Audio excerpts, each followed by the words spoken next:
వేట్లపాలెం ప్రమాదంపై serious action ని షురూ చేసింది ఏపీ ప్రభుత్వం. వ్యాపారం పేరుతో అమాయకుల జీవితాల్ని చిదిమేస్తున్న కేటుగాళ్ల భరతం పట్టడానికి రెడీ అయింది.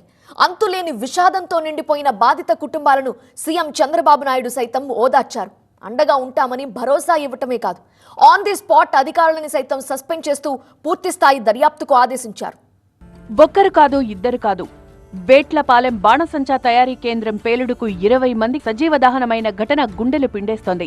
పేలుడు ధాటికి కొన్ని మీటర్ల దూరంలో మృతదేహాలు ఎగిరిపడ్డాయంటే ప్రమాద తీవ్రత ఏ స్థాయిలో ఉందో అర్థం చేసుకోవచ్చు. మంటల దాటికి సెగలు కక్కే పొగల ఉధృతికి ఆ ప్రాంతమంతా అట్టుడిగిపోయింది. చేనుగట్లపై నిలబడి కాలిపోతున్న మనుషుల్ని చూడ్డమే తప్ప ఏమీ చేయలేని నిస్సహాయ స్థితిలో ఉండిపోయారు స్థానికులు. అనుకోని ఈ దుర్ఘటనపై సీఎం చంద్రబాబు తీవ్ర విచారం వ్యక్తం చేశారు. ఘటనా స్థలానికి వెళ్లి ప్రమాద వివరాలు అడిగి తెలుసుకున్నారు. అటు కాకినాడ జీజీహెచ్కి సైతం వెళ్లి గాయపడ్డ వాళ్లను పరామర్శించారు. అండగా ఉంటామని బాధిత కుటుంబాలకు ధైర్యం చెప్పారు. ఒక్కొక్కరికి 20 లక్షల రూపాయల ఆర్థిక సహాయం చేసి మృతులందరికీ 20 లక్షల రూపాయల ఆర్థిక సహాయం చేస్తాం. గవర్నమెంట్ ఆఫ్ ఇండియా 2 లక్షలు ఇచ్చారు, అది కాకుండా 20 లక్షలు ఇస్తాం. అదే మాదిరిగా వీళ్ళందరికీ ట్రీట్మెంట్ ఇస్తున్నాం. ఆ ట్రీట్మెంట్ అంతా ఖర్చు పెట్టి ఎవరైతే ఈరోజు ఇంజూర్ అయ్యారో వాళ్ళ పరిస్థితిని బట్టి వాళ్ళని ఆదుకుంటాం. తల్లిదండ్రులను కోల్పోయిన చిన్నారుల బాధ్యత ప్రభుత్వం తీసుకుంటుందన్నారు చంద్రబాబు. చనిపోయిన వాళ్ల కుటుంబాల్లో ఇళ్లు లేని వారికి ఇళ్లను సైతం నిర్మించిస్తామని హామీ ఇచ్చారు.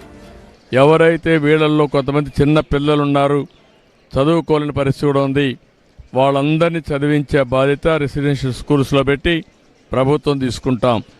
ఈ పేదవాళ్ళు ఎవరైతే ఉన్నారో చనిపోయారో వాళ్ళకి ఇళ్ళు లేకపోతే ఇళ్ళు కూడా కట్టించి వాళ్ళని ఆదుకునే కార్యక్రమాన్ని కూడా శ్రీకారం చుడతాం. నిబంధనల విరుద్ధంగా బాణసంచా తయారీ కేంద్రం నడుస్తుంటే అధికారులు ఏం చేస్తున్నారని ఆగ్రహం వ్యక్తం చేశారు చంద్రబాబు. పలువురు అధికారులను సస్పెండ్ చేయడంతో పాటు ఎంక్వైరీకి ఆదేశించారు. ఆర్డీఓ కన్సర్న్, డిఎస్పీ, అదే మరి district labour officer, fire officer, వీళ్ళ నలుగురిని సస్పెన్షన్లో పెడుతున్నాం. సస్పెన్షన్లో పెట్టి భవిష్యత్తులో ఎంక్వైరీ చేసిన తర్వాత ఎక్కడ లాక్సిటీ ఉన్నా ఎక్కడ తప్పు ఉన్నా వాళ్లపైన కూడా చర్యలు తీసుకుంటాం. అధిక సంపాదనే లక్ష్యంగా ఇష్టానుసారంగా వ్యాపారాలు చేస్తూ అమాయకుల జీవితాలను బుగ్గిపాలు చేస్తున్న వాళ్లను వదిలిపెట్టే ప్రసక్తే లేదన్నారు చంద్రబాబు. వాళ్లు ఎక్కడున్నా పట్టుకోవడమే కాదు, ఆస్తులు సైతం జప్తు చేస్తామంటూ ఫుల్ సీరియస్ అయ్యారు. మనుషులు కూడా కొంతమంది విచ్చలవిడితనానికి అలవాటు పడ్డారు. ఇలాంటి నేరాలు చేసి ప్రజా జీవితాలతో చెలగాటమాడే పరిస్థితికి వచ్చారు. వాళ్లపైన క్రిమినల్ ప్రాసిక్యూషన్ చేయడమే కాకుండా చట్టపరంగా వాళ్ళని ఏం చేయాలనో అరెస్ట్లే కాకుండా ప్రాసిక్యూషన్ చేపిస్తాం. వీలైనంత వరకు లైఫ్ ఇంప్రిజన్మెంట్ వచ్చే ప్రయత్నం చేస్తాం. ఇంకొక పక్కన వాళ్ళ ఆస్తులు కూడా జప్తు చేసి బాధితులకు అందరికీ ఎవరైతే చనిపోయారో వాళ్ళందరూ కూడా కుటుంబాలకు అప్పచెప్తాం.